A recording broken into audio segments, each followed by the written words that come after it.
So what's that? All right, so today I'm gonna talk about how my homeboy had got ran out the neighborhood by the Bloods, right?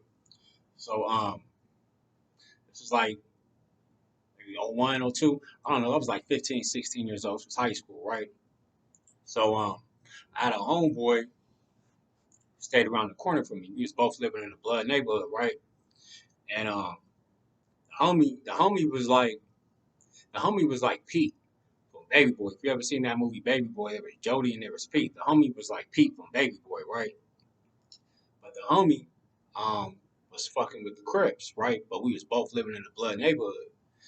And the homie was doing like extra shit in the neighborhood. Like he was going around the neighborhood talking about Cuz and Loke and Crip. And he was he was talking all that shit or whatever in our neighborhood, which was a Blood neighborhood, right? So me and the other homies, we used to tell this nigga, like, nigga, you tripping doing that shit. Like, nigga, eventually these niggas is going, you know what I'm saying? They gonna start tripping. Like, nigga. But he wasn't trying to hear it, right? So the homie, he going to a Blood high school, which is the high school like close to our neighborhood, and I'm going to a Crip high school, right?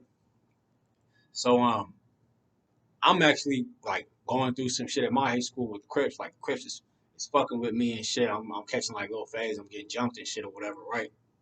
So this particular day, like I was on my way home, and at the bus stop in my neighborhood, uh, I'm sitting at the bus stop. I got a red hat on, and a bus pulls up, and they got a Crip on the back of the bus. So when the bus pull up, the Crip he look at me, he was like, he trying to tell me to take my hat off because it's red. So I'm like, nah, nigga, I ain't taking shit off, right? He was like, so then he opens the window and he said, hey, cuz, take that shit off, nigga. I'm like, nah, I ain't taking nothing off. No, I'm good. I ain't taking shit off, nigga. He was like, oh no, and I was like, I ain't taking shit off. And so then he goes like, and I'm like, he's like, yeah, nigga, next time I see you, I'm gonna smoke your ass, nigga. I'm gonna smoke your ass next time I see you, right? So I just kind of turned to the side. I'm like, damn, all right, nigga. I ain't never had nobody tell me they was gonna smoke me before. So I turned to the side. I was a little shook, but I ain't show it. I was just like, all right, nigga. Right. So the bus pulls off. I go back home. After I go back home, I go see the homie, right? He stayed around the corner. So the homie, he fucking with the Crips, and the Crips he fucking with, um, they beef with the Bloods in our neighborhood, right? And they beef with the Bloods at the high school he go to. Like they beef hard with the Bloods at the high school he going to, but he fucking with these niggas and he doing extra shit. He like he ran a gang of blue all the time. He tagging like he would buy new clothes from the swap meet and leave the tags on and tag his hood on the tags and shit. And he even went so far like he carved the hood in his skin. He took like a needle or some shit. And he carved the hood in his skin like back then before tattoos and shit. Before niggas was doing tattoos, my understanding was that some of these niggas was taking needles and sharp objects and they was carving the shit in their skin or whatever, right? So he had the hood carved in his skin, right? That's I think his pops was a crip, but his pops was doing like life or some shit from if I can remember right. So I go see the homie and I'm telling him about the shit that I'm dealing with in my high school or whatever with the Crips, and the nigga was telling me that he was gonna smoke me and shit, right? And then he's like, well, nigga, I would come to high school and help you, nigga, but he shows me the back of his head. In the back of his head, he got stitches and shit, right? So I'm like, damn, nigga, what happened to your shit?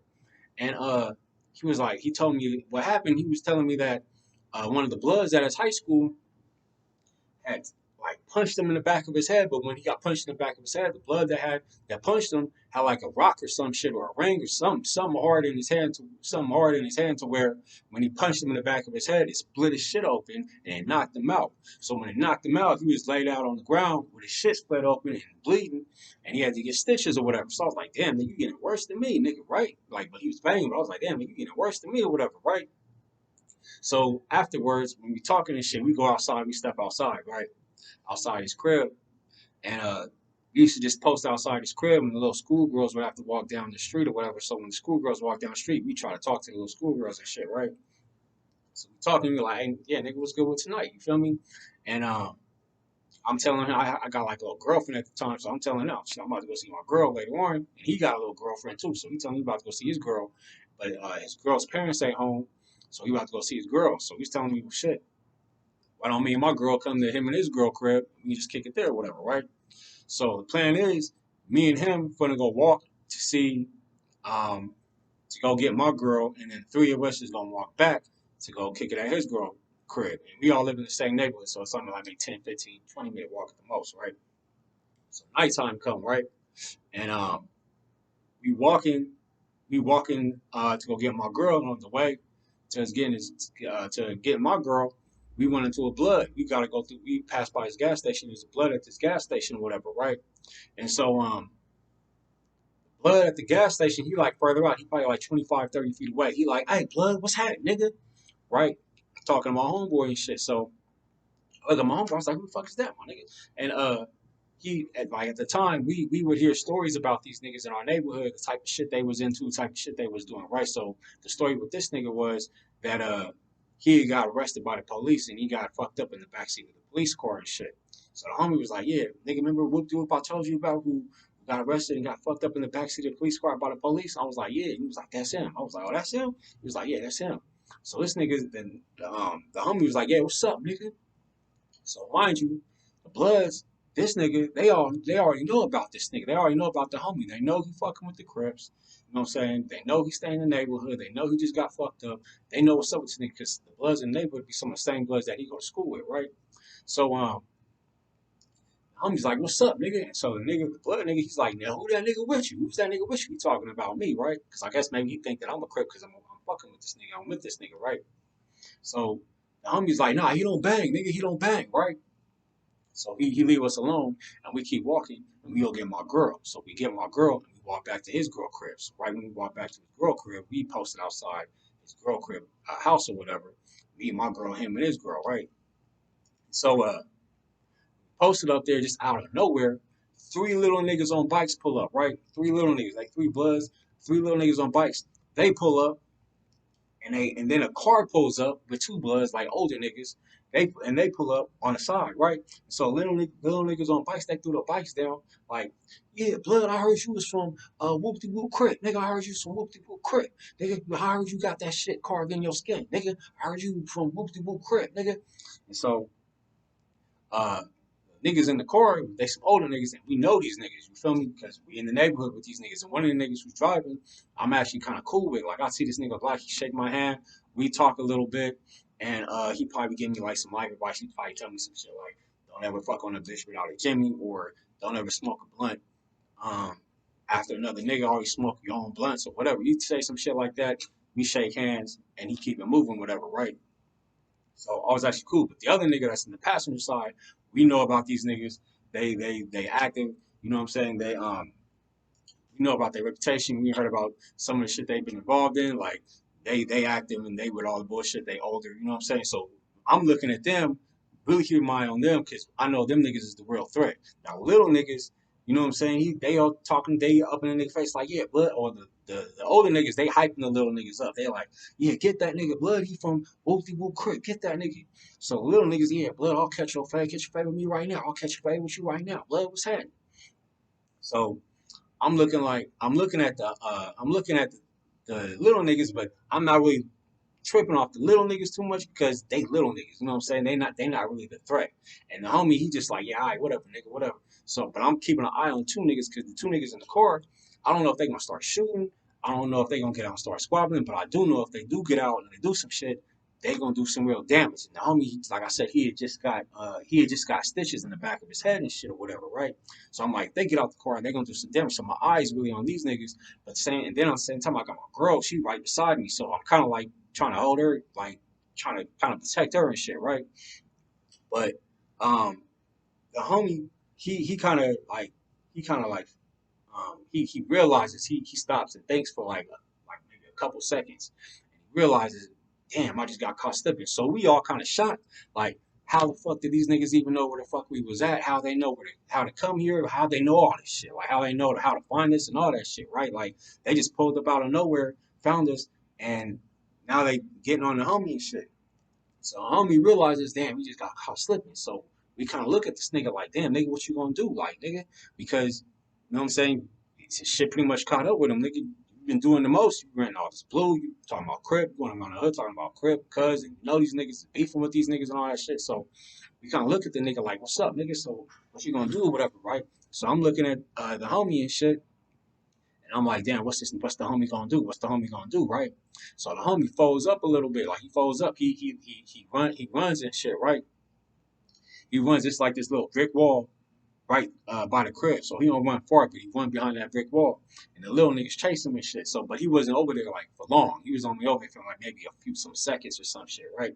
So when he goes up over there, I'm about to go over there too. You know what I'm saying, to help the homie. But before I go over there, I kind of hesitate because I look at my girl and I'm thinking to myself, oh shit, should I just leave my girl here? Is that a good idea? But then I hear some of the commotion. So I'm thinking, but I can't just, you know what I'm saying, watch my homeboy get his ass whooped or whatever, even though I don't really think it was much of a fade over there and no shit like that. But I'm like, fuck it, I'm about to go over there. You feel me? So I start to make my way up over there. But like I said, he wasn't over there very long. He comes running back towards me. So when he runs back towards me, he stands closer to me or whatever, right? So little niggas, they just talking shit. They not really doing nothing, but he stands closer to me or whatever. So I'm thinking, but at the same time, I mean, like I said, I ain't really worried too much about the little niggas. Wasn't really too much of a squabble. Thing might have been a little bit of a squabble, but it wasn't really too much of a squabble. But I ain't really worried about the little niggas. Like I said, I'm more focused on the two niggas that's in the car, because them niggas is the real threat. You feel me? So I'm kind of watching if them niggas what they doing in the car, if they making any sudden movements, if they're reaching for anything or whatever, right? So when he gets over there, when he gets close to me, the nigga up in the nigga in the driver's side, he gets out the car like hella quick, like swift in a motherfucker. He hop out the car. And then when he hopped out the car, I was like, I knew one of these niggas might do some shit. That's why I kept my eye on the nigga so he can get out the car. So when he get out the car, he run up on the homie, like, hey, blood, is that a blue fucking belt? Is that a blue belt, blood? Right? So when he get up there, that's when I step in more, right? And when I step in more, I don't have to step in too close because I'm already kind of with the homie. But I step in more, I'm like, oh hell no, because in my head, I'm thinking like, if this nigga do something to the homie, he gonna do some real damage. So I was like, oh hell no. So then I stepped up a little bit in between them, just close enough to where if this nigga do something to the homie, I can push him off or squabble, whatever I gotta do to get him up off the homie. You feel me? So, um, um, homie, this nigga, he running over the spitz ball like he about to sock the nigga. And he like, hey, blood, is that a blue fucking belt? Is that a blue fucking belt, nigga? And the homie, he was like, nah, it's black. It's black. No, it's black. It's black. And so the homie was, the nigga who ran up on him, he was like, it's black. He was like, yeah, nigga, it's black. It's black. He was like, oh yeah, it better be black, blood. It better be black, nigga. Right? So then I'm like, oh shit, right? So the homie, I'm in between them, but I'm not like, I'm like close in the shit or whatever, but he don't do nothing to the homie. He don't put his hands on the homie, shit. He just kind of scares the homie or whatever, right? So you walk off, you're like, yeah, it better be black, blood, it better be black. So then he runs back to the car, right? And then when he runs back to the car, he says, yeah, niggas, let's go, niggas. So the little niggas, they get back on their bikes and they pedal the fuck off, and the older niggas in the car, they go up, hit the corner, skirt around the corner and shit. And then we all like, damn, nigga, wow. So then, like maybe, I don't even know how, but maybe like 4 or 5 minutes later, so we didn't have cell phones back then, but like 4 or 5 minutes later, the homie mama pull up, right? So the homie mama pull up, and the homie mama, she bad than a motherfucker. Like she got nice eyes and shit, she got curves and shit like that, right? She bad, but she mean than a motherfucker though. Like she be cussing niggas out and shit like that, and yelling at niggas. But she bad, but she mean though, right? So she pull up. She got on like all black. She got a black hoodie on and some black jeans, and she got a big ass bag. She goes out in the middle of the street, and she yelling, waving her back like, "Bring them motherfuckers! Fuck them niggas! I don't give a fuck about them niggas. I ain't scared of them niggas. Bring them niggas!" And she loud than a motherfucker. The whole block could hear her and shit, right? So then the homie had to go get his mom. Like, mom, calm down. They gone. They gone, right? So then after that, they leave or whatever, and the homie the next day, the homie is gone. Like the homie's mama had to move into the valley and shit, right? So the homie was gone, and I ain't see the homie for like another 3 or 4 years. But needless to say, when I did see him, he was living in a Crip neighborhood. You feel me? But yeah, that's how they man the homie out. But yeah, you too, like, subscribe, comment. You feel me? Let me know what you think of the story. You feel me? And till then, till next time.